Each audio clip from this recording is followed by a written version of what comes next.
senhora, sim. Contigo.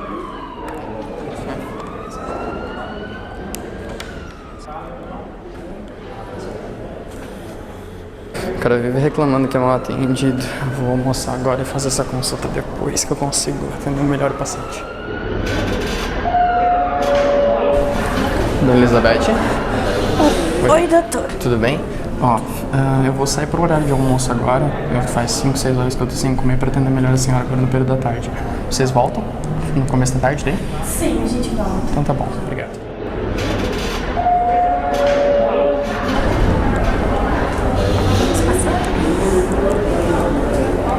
Filha pasta. Tudo bem? Boa tarde, Dona Elizabeth.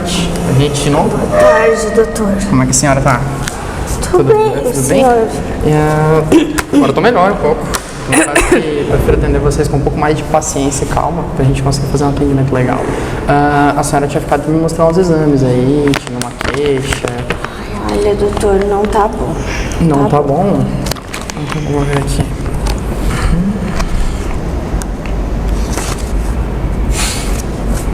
Elizabeth, um quadro de herpes zoster. Com quantos anos que a senhora tá?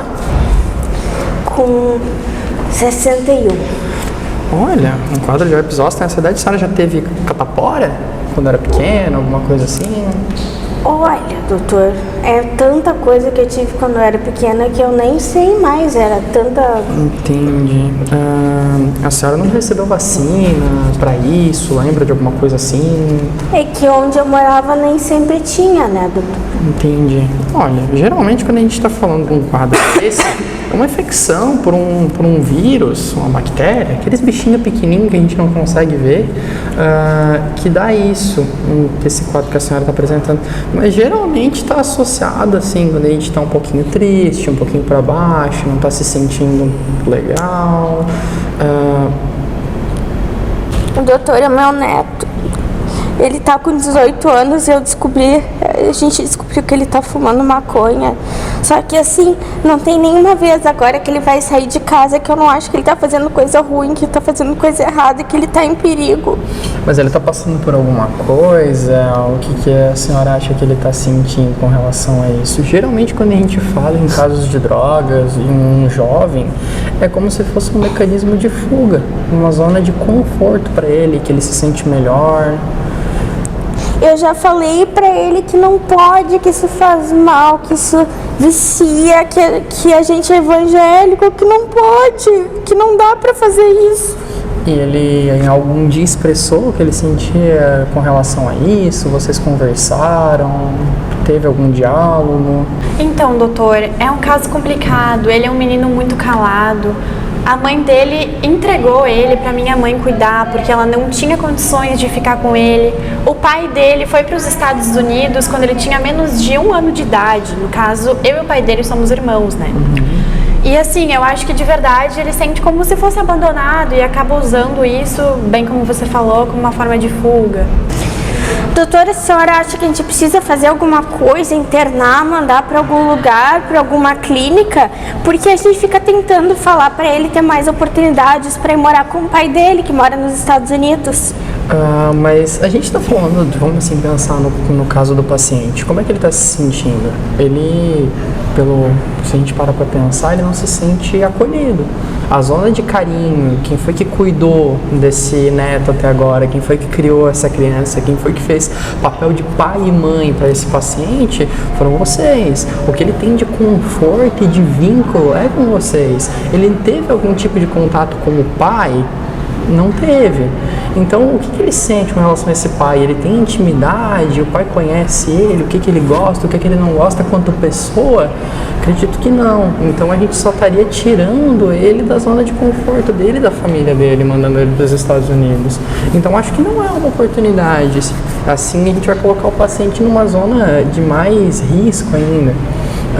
Agora, quando a gente para pensar, e tem diversos estudos que saíram novos sobre o uso de drogas na adolescência e tudo mais, como eu tinha mencionado antes, que como se fosse uma zona de conforto, como se fosse algo que completa aquilo que está faltando, porque às vezes a gente se sente meio vazio, que a família é um ponto muito importante, a presença dos familiares que a gente gosta junto com a gente. Então acho que o primeiro passo que a gente tem que ter com um paciente desse é acolher ele e entender o porquê que ele está tendo essa necessidade de usar alguma coisa, de usar uma droga. E acho que melhor do que a gente brigar com o paciente e dizer assim, fulano, tu não pode fazer isso é errado. Por mais que seja errado, por mais que não seja benéfico para ele, que feche muitas portas de fato, a gente tem que conversar com ele para entender o que está levando ele a fazer isso. Doutor, então não tem jeito, nós vamos ter que internar ele. Mas não vai ser bom para o paciente isso. Eu acho que o mais legal agora, para o paciente de verdade, é a gente sentar para conversar com ele.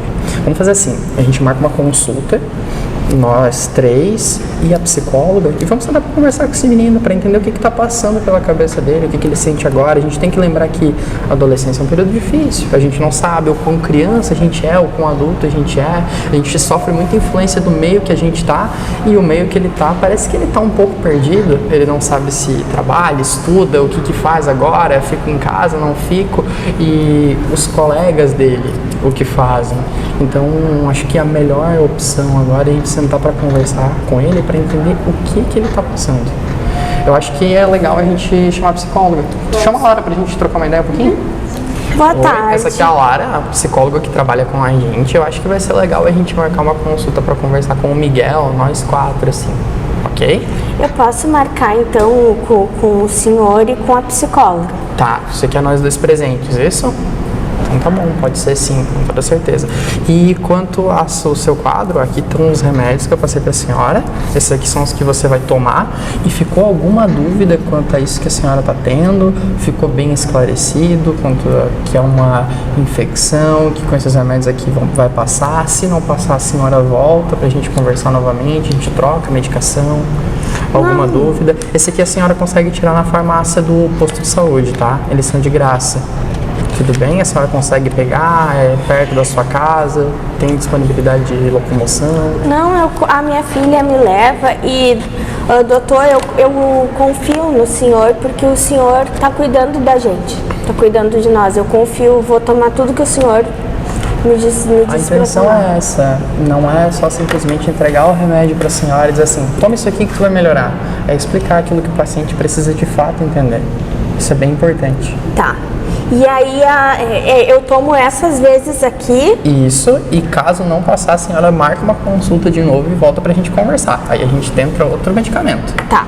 É uma vez uma vez no dia ou 2 vezes no dia? Esse aqui, ó, tá aqui escrito, ó. Esse medicamento aqui, um comprimidinho de manhã durante 7 dias. Tá? Ah, só de manhã, então. Isso, só de manhã. E a senhora toma um pouquinho de café primeiro. Não café bebido, come alguma coisa, porque ele geralmente dá um pouquinho de desconforto na barriga, uma aziazinha, um pouquinho de dor no estômago. Tá? Tá bom, eu entendi tudo, doutor. Obrigada, doutor. Obrigada, doutora.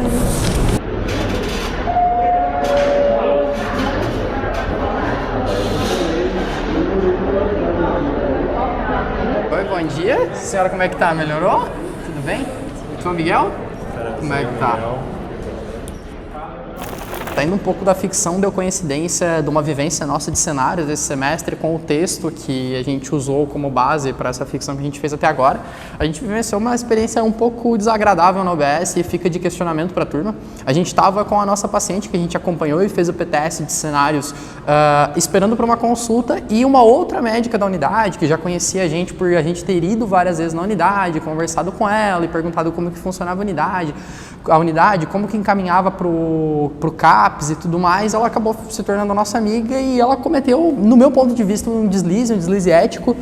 Um paciente dela estava saindo de uma consulta, a recepção totalmente lotada, uns 10, 12 pacientes, ela sai com um paciente pela mão e diz assim, vem cá, os 2 estudantes de medicina lá, eu vou ajudar para a educação de vocês, tem que ver um caso raro de uma infecção aqui por herpes zoster. Entra aqui, fulano. E aí ela abriu a porta e disse assim, mostra, levanta a camiseta aqui, ó. Tá vendo aqui, ó? O herpes zoster, ele acompanha todo o dermátomo. Isso aqui vocês não tem como errar. O paciente ficou travado na hora, meio constrangido, meio com cara de não sei o que estão fazendo comigo. Nitidamente deu de ver que aquilo não foi combinado com o paciente. Foi uma experiência bem desagradável. Eu acho que essa conduta não precisava ter sido tomada e que sirva como exemplo para que nos próximos semestres que a gente vai estar atendendo a gente não faça o que ela fez. E dentre tantas outras coisas que a gente vivencia nessas práticas de cenários e que são bem toscas e erradas. Um abraço. Oi, gente. Eu vim relatar também uma situação que me ocorreu na semana passada. Meu namorado acabou tendo que ir para a emergência. Ele estava com uma hernia de disco já há uns 10 anos e a dor, o quadro dele foi se agravando e na quinta-feira passada ele foi colocar a roupa e ele caiu e quando ele caiu, comprimiu muito a raiz nervosa e ele não conseguia mais levantar. Liguei para o médico dele, que imediatamente já me atendeu e mandou a gente para emergência.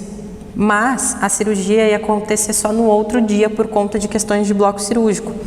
Então a gente teve que ficar na emergência mesmo quando ele chegou ali para ser abordado. Foi super bem abordado, a equipe de enfermagem impecável, mas não tinha quarto disponível. Então o hospital, a gente foi no Mãe de Deus, estava super lotado e a gente acabou tendo que ficar na emergência.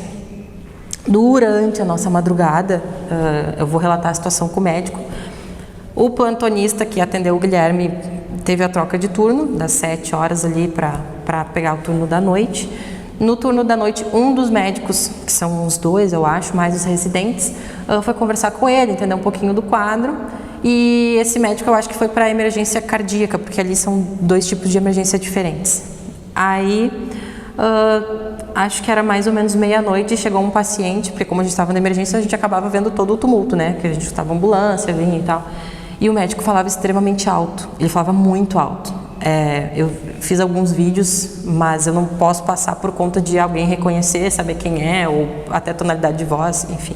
E o médico falava muito alto e estava deixando o meu namorado um pouco mais nervoso ainda. Deu umas 3 da manhã, mais ou menos, chegou uma ambulância, logo chegou outra ambulância em sequência e chegou mais um carro. E aí o médico foi acionado, deduzo eu que deveria estar ou fazendo intervalo, ou comendo algo, sei lá, no descanso. E quando o médico retornou da pausa dele, quando chegou às 3 emergências em conjunto, ele já chegou reclamando. E isso a gente estava bem afastado da entrada, então ele falava num nível tão alto que a gente conseguia ouvir lá de onde a gente estava alocado. E ele disse, as frases dele foram assim: chegou um de Kombi, outra Kombi, 3 da manhã, agora é a hora. 3 da manhã, e chegou um ali de Chevette vomitando.